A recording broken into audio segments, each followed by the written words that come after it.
but there were 2 picks in I think the entire draft that I gave an F.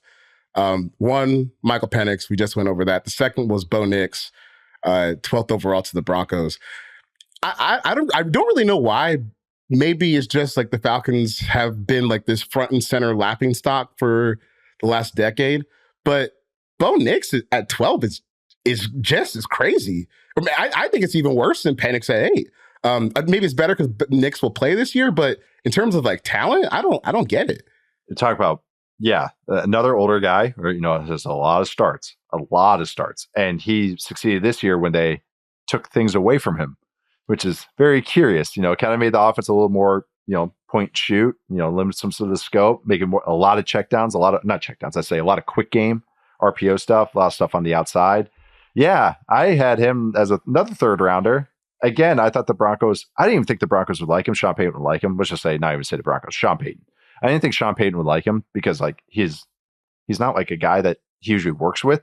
Like he likes I've always thought that he likes the guys that push the ball, like Drew Brees, younger Drew Brees, not the older Drew Brees, Jameis Winston, those guys. So like seeing Nix in this offense, it's like, okay, Teddy made this work. Teddy was a lot more accurate. Teddy was a lot more consistent. And that's the hope, is being kind of like a real quick, ruthless, quick game operator. I think that's like maybe what he wants to get to. There's stuff there, but I think that's a natural limitation on your offense. So it's like you're already capping your offense, even if you can make him a starter, which I thought like maybe he could be like a Heineke plus Nix could, but it's like that's a cap. That's what, 18th best quarterback, maybe in a great offense with a great play caller and everything. So, and again, it's pick 12. I don't think anyone else was on Nix like they were. That's the thing. Because whenever it got brought up in the lead up to the draft, it was always just the Broncos. It was it, right? That's the only team I heard associated with them. So, and again, another thing where it's like, oh, I saw those rumors and heard those rumors, and I was like, okay, they mean round 2. But now it's like, oh, QBs don't go round 2, so that might mean round 3 or late round 1. And it's like, then it's like, ha, you guys took this guy, but it's still like pick 28 makes more sense, or pick 30. But pick 12. Standing pat, pick 12 for a quarterback that I think is kind of capped out. Yeah. I mean, I'm just kind of baffled, like what traits the Broncos saw that said, we got to get this guy at 12. And this is what I was ranting about on Harmon's podcast last week. 6 quarterbacks in the top 12 is wild, because like insane. Like QB 6 is usually just not anything. Levis went the 2nd round. I like Levis way more than Nix, Penix, even Rattler, who I actually kind of sort of liked, but like Levis had so many more traits. Even if he was older, he at least had like these traits to work with, this untapped stuff to work with. I wonder if they pulled the trigger at 12 just because they didn't have many picks this year. Like they didn't have a 2nd round pick. He probably wouldn't have made it to the 3rd round pick. Yeah, but still trade back and get it.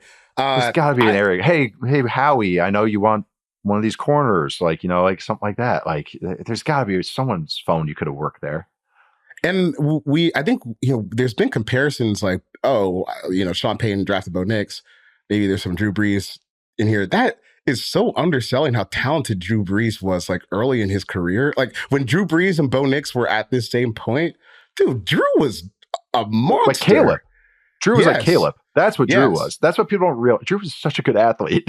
And he was like a monster, dude. Like he was like, so many creation plays and stuff. So yeah, I know everyone just remembers 2017 and 18 Brees, popcorn arm, barely pushed the ball 30 something yards, like, and just a ruthless quick game guy.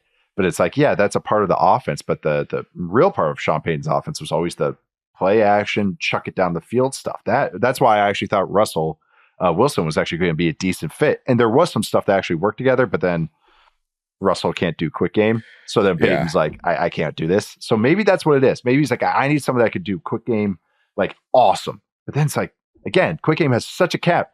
That's like hitting a bunch of singles. Like just over. That's like saying I'm going to build my team out of like 50% of Ichiro. Like that, just a bunch of singles hitters. Like, try to get on base, man. I didn't want to install the Ichiro and compare him to Bo Nix. I'm sorry. No. I also just find it interesting that, and I'm going to have to assume the Broncos don't think they're as far away as they actually are. But just to add, like, what is Bo Nix changing about anything for where this roster is right now?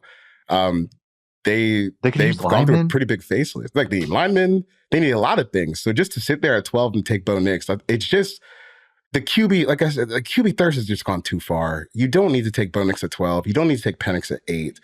And then you just let all these talented defensive players just fall right to the back half of the draft for the playoff teams. Like the Eagles getting Quinyon Mitchell. Come on.